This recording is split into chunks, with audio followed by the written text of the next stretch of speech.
Good evening. We begin with breaking news tonight. It's a story 23 ABC has been covering since Tuesday night. A stabbing in downtown Bakersfield that left a woman badly injured. Many announcements today from the governor and from the county, and we know it's been confusing. So tonight we're getting right to it. It is day 6 and it is a marvelous one, and that's because it is Marvelous Monday. That means everybody's getting in for just $5. And did we mention it's 23 ABC night as well? And we are all here. Well, the Vacaville man turned to the only thing he had to put out a fire in his shop. Beer.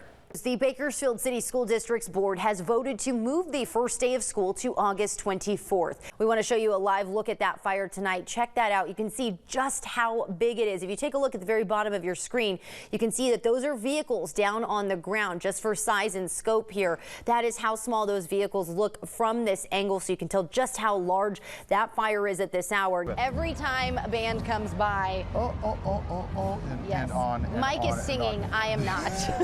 I just dance. He provides the vocals. We need to mention that I'm trying to ignore you. Sorry. The Thompson. Any indication that these won't be taken as seriously in the future? Yeah, I asked him about that, about whether or not the staff members would be desensitized to this moving forward, and he said he hopes not. He says their training has been to take every single code black or any other incident as happening, as real, until police say that it's not.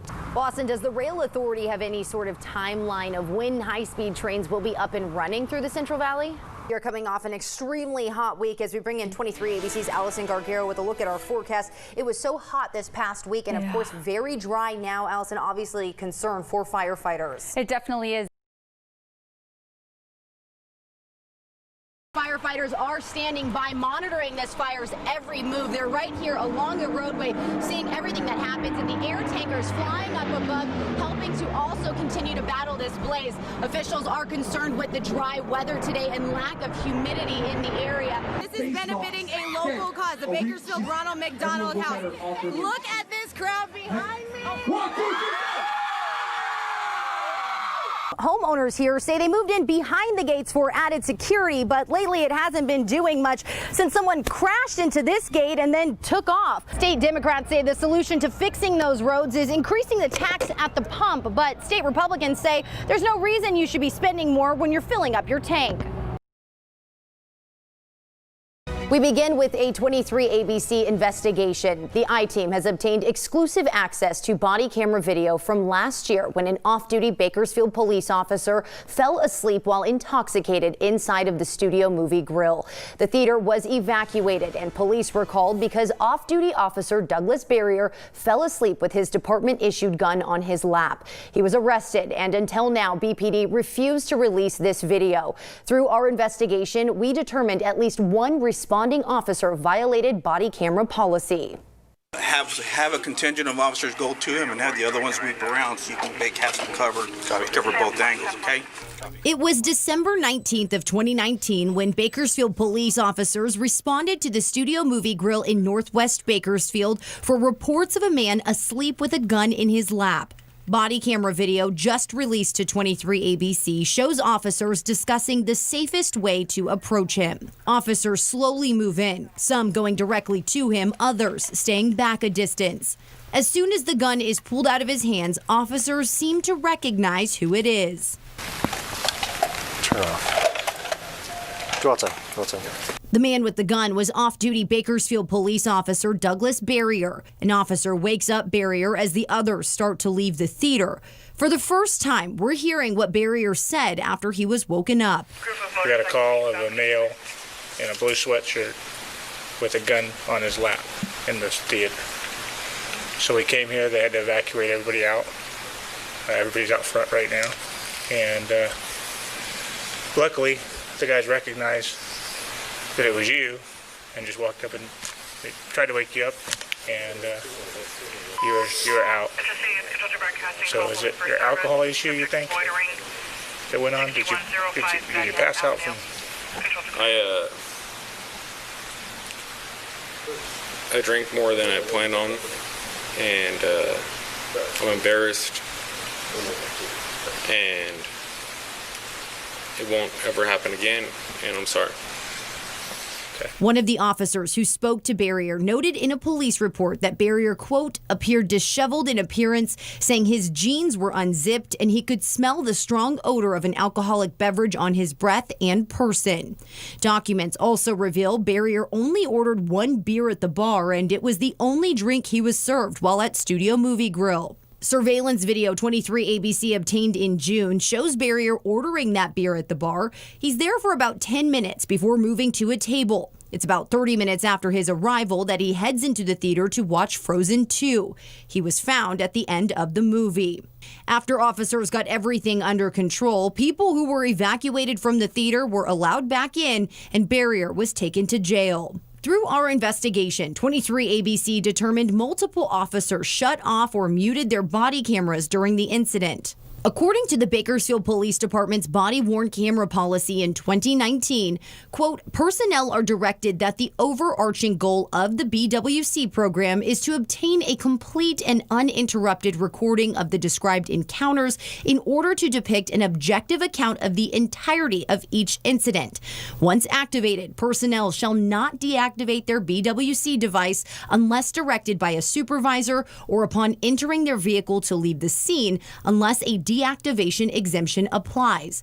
Those exemptions include, but are not limited to, healthcare providers discussing medical issues with a patient, while in a hospital waiting for an arrestee to be medically cleared, during encounters with confidential informants or citizen informants, or when it reasonably appears that the privacy of an individual being recorded may outweigh any legitimate law enforcement interest. It also specifies that the reason for muting or deactivating a body-worn camera shall be verbalized prior to doing so. But take a look at these cameras turned off and muted. Turn off. Go outside. Go outside.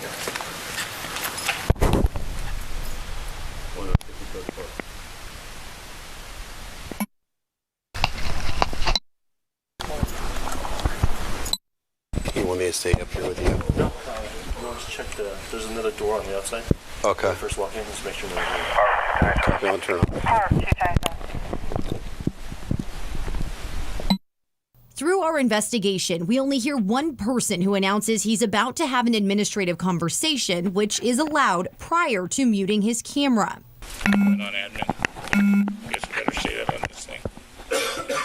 The majority don't give any verbal reason at all. 23 ABC reached out to the police department about the possible policy violation. After we brought it to their attention, Bakersfield police watched the video and told 23 ABC one person appears to violate the body-worn camera policy, but would not say who. In a statement, BPD Sergeant Robert Pear said, quote, I watched the body camera footage and inquired with our internal affairs unit. I was advised that no one else is on administrative leave and that any other related punishments or administrative investigations are a personnel matter, and I cannot discuss any outcomes under POBAR or the Police Officer Bill of Rights. The public intoxication charge against Officer Douglas Barrier was dismissed in July of this year after he completed a deferred entry of judgment program. As of today, the department says he remains on paid leave while the administrative investigation continues. We asked Chief Greg Terry for an interview regarding the policy violation of the body-worn camera. We were told he will not be commenting because the administrative investigation into the initial incident is still ongoing. We also reached out to Barrier through the department, and he did not want to provide a comment. Now you can watch more of the body camera video on our website at turnto23.com, and be sure to tune in tomorrow morning for 23 ABC News at 6. 23 ABC's Callan Hobman will be looking into internal affair investigations. She's talking to former law enforcement about why the process takes so long. Again, that's tomorrow morning on 23 ABC News at 6 a.m. In the midst of all the new orders and regulations surrounding the coronavirus, many celebrations have been canceled, from birthday parties to graduations to weddings. One Bakersfield couple managed to tie the knot just hours before the governor issued a stay-at-home order. They say it wasn't the big wedding they planned, but it was the responsible way to get married while practicing social distancing. Andrea and Jeremy Rathbone are racking up hundreds of shares on social media, the two being praised for their creativity on their wedding day. They originally were getting married on the coast April 4th, but with the coronavirus outbreak, they had a change of plans. We decided it was our responsibility to call that date off because we're at this point responsible to kind of help make that decision for our guests. So they pushed their wedding day up, way up. And I said, we need to make a decision and pull the trigger. She goes, let's just pull it now. And I said, all right, let's get married tomorrow. She said, all right. Jeremy's best friend, a pastor, agreed to marry them in his backyard. So on Thursday, with Andrea's children, Jeremy's parents, and 3 close friends, they tied the knot. And so like most people have a guest table, and we had a sanitation station just because it seemed appropriate for not just like what's going on, but just the nature of the event. Like we also took precautions. It was awesome. It was private. It was intimate. Then it was time for pictures. Local photographer Mackenzie Holler showing up with 24 hours notice, snapping these, masks, gloves, and all. But it was the groom's surprise gift to the bride that sealed the deal.